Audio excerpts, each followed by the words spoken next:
Hello everyone, মোৰ নতুন এটি ভিডিঅ'লৈ পুনৰবাৰ স্বাগতম জনাইছো। আশা কৰিছো আপোনালোক সকলো ভালে আছে। এতিয়া চুলিখিনি ধুনীয়াকৈ ফনিয়া লৈছো। এতিয়া মই চুলিত তেল লগাম বুলি ভাবিছো যেহেতু কালি মই শ্যাম্পু কৰিম চুলিত সেইকাৰণে ভাবিছো আজিয়ে চুলিত তেল লগাই ৰাখো আৰু মই ম্যাক্সিমাম টাইম যেতিয়া শ্যাম্পু কৰো পিছদিনাখন আগদিনাখনে তেল লগাই ৰাখোৱে গতিকে এই তেলটো উলিয়াই লৈছো আৰু তেলটো এটা কাহানি আছে পলিথিনত থোৱা তেলটো অলপ ফুটা আছে।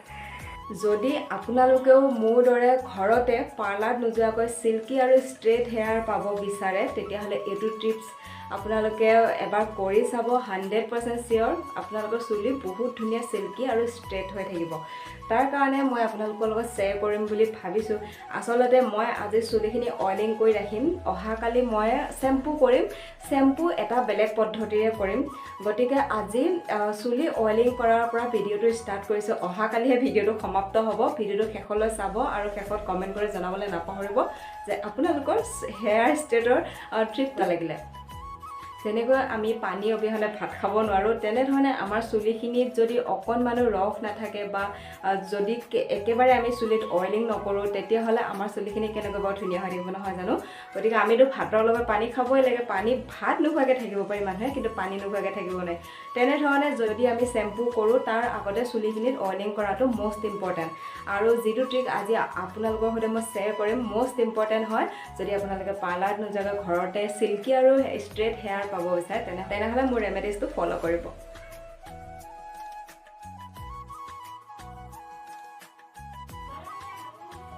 ফাৰ্ষ্ট মই ওপৰে ওপৰে লগাই লৈছো অইলখিনি। তাৰ পিছত আকৌ বেলেগ পদ্ধতিত লগাম বাৰু যেনেকৈ মই লগাও প্ৰায়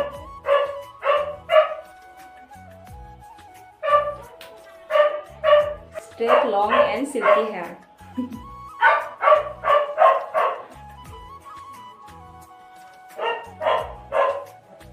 চুলিখিনি ভাগ কৰি কৰি যাতে একদম স্কিনটো লাগে তেনে ধৰণে মই তেল লগাও।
এতিয়া যেহেতু তেলখিনি লগাই হল এতিয়া 5-10 মিনিট এনে ধৰণে চুলিখিনি মাসাজ কৰিম যাতে চুলি বুলুৱে বহুত বেছি আৰাম পায় আৰু বুলুত যাতে ধুনীয়াকৈ তেলখিনি লাগি যায় তাৰ কাৰণে এনে ধৰণে মাসাজ কৰিম।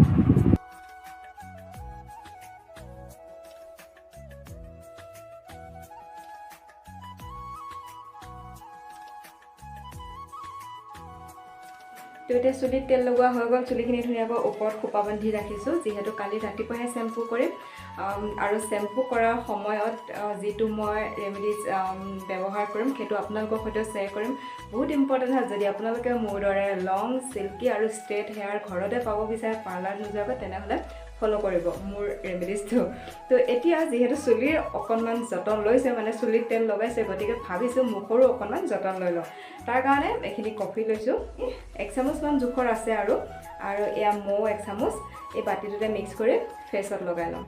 আৰু 10-15 মিনিট ৰাখিম লগোৱাৰ পিছত তাৰপিছত ধুই দিম বহুত ধুনীয়া গ্লো আহিব স্কিনটোত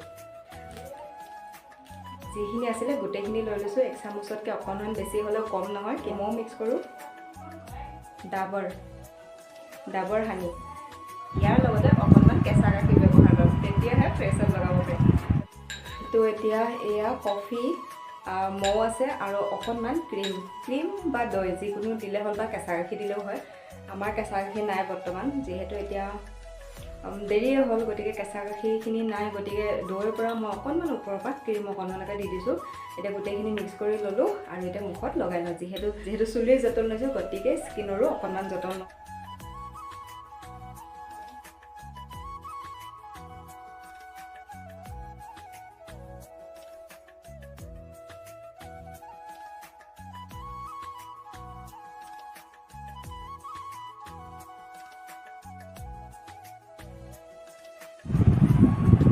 এতিয়া এনেধৰণে অলপ সময় ৰাখিম তাৰপিছত পানী পানীৰে ধুই দিম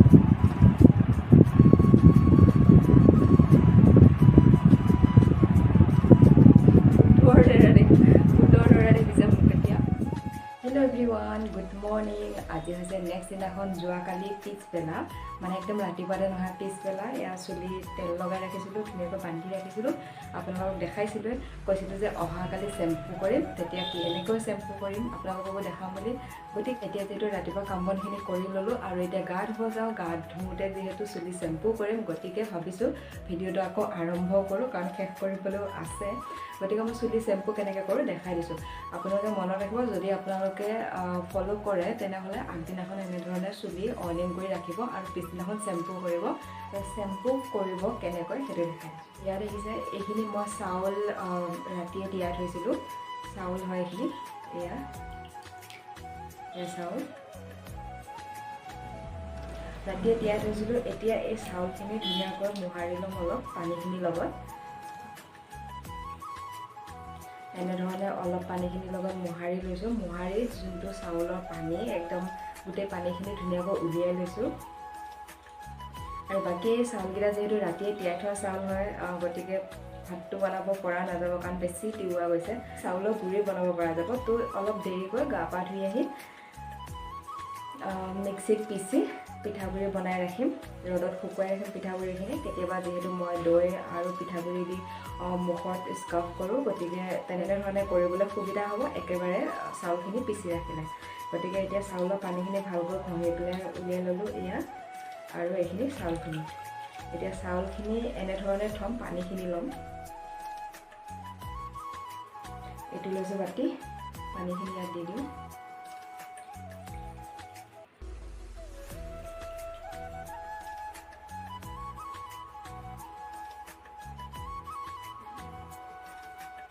এয়া চাউলখিনি এক্সট্ৰা কৰিলোঁ পানীখিনি এক্সট্ৰা কৰিলোঁ এইখিনি চাউলখিনি আকৌ ভালকৈ ধুই গা পা ধুই পিনি আহি পিনি তাৰপিছত এই চাউলখিনি মিক্সিত পিচি পিঠাগুড়ি বনাই ৰাখিম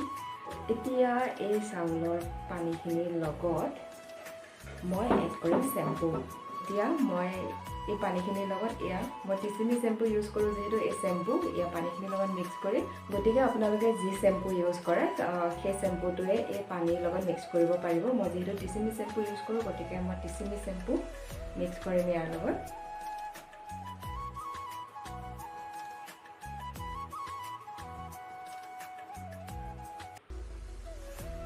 এনেধৰণে মিক্স কৰিম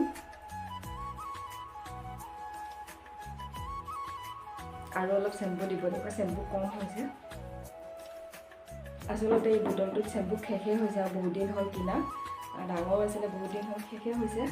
অলপমান বেছি মানে হেঁচি উলিয়াব লাগিব যিহেতু এতিয়া মই ভিডিঅ' কৰি আছোঁ এখন হাতে পানীখিনি ধৰি আছোঁ আৰু এখন হাতে চেম্পু হেৰি কৰিছোঁ গতিকে ভালকৈ উলিয়াব পৰা নাই এতিয়া মই বাথৰুমত যাম গৈ যিমানখিনি পৰিমাণৰ চেম্পু মোৰ চুলিৰ কাৰণে প্ৰয়োজন সিমানখিনি পৰিমাণৰ চেম্পু এই পানীখিনিৰ লগত মিক্স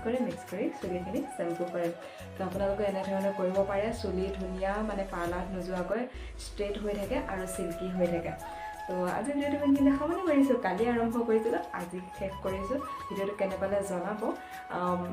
যিসকলে মোৰ চেনেলটো ছাবস্ক্ৰাইব কৰা নাই চেনেলটো ছাবস্ক্ৰাইব কৰি দিব নতুন এটি ৰাতিপুৱাৰ সৈতে নতুন এটি ভিডিঅ'ৰ সৈতে আকৌ আপোনালোকক লগ পাম আজি ভিডিঅ'টো চোৱাৰ বাবে বহুত বহুত ধন্যবাদ এতিয়া মই তাৰ হ'বলৈ যাওঁ বাই বাই